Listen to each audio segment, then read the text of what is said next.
Top 18 प्रायोजक defence career academy. युवक युवतींनो, भारतीय सैन्यात घडवा अभिमानास्पद करिअर। संगमेश्वर तालुक्यातील मागजन बाजारपेठेतलं पाणी ओसरलं, लाखो रुपयांचं नुकसान झाल्यानं व्यापारी हवालदिल।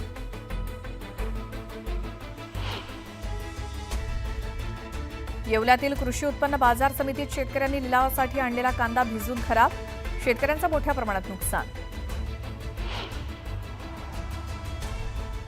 जळगावच्या रावेर तालुक्यात वादळी वाऱ्यामुळे झालेल्या पावसाचा सुलवाडी, कोळदा आणि कळमोदा या 3 गावांना तडाखा, केळीच्या बागा जमीनदोस्त। अमरावती जिल्ह्यातील शेतकऱ्यांनी सोयाबीन आणि कपाशीच्या पेरणीची केली लगबग, जिल्ह्यातला 8,85,900 हेक्टरवरती पेरणी केली जाणार। बोदवड तालुक्यात यंदा मक्याचा पेरा वाढून कपाशीची लागवड घटणार, जोरदार पावसामुळे आतापर्यंत फक्त 8,600 हेक्टर क्षेत्रावर 25% पेरणी पूर्ण।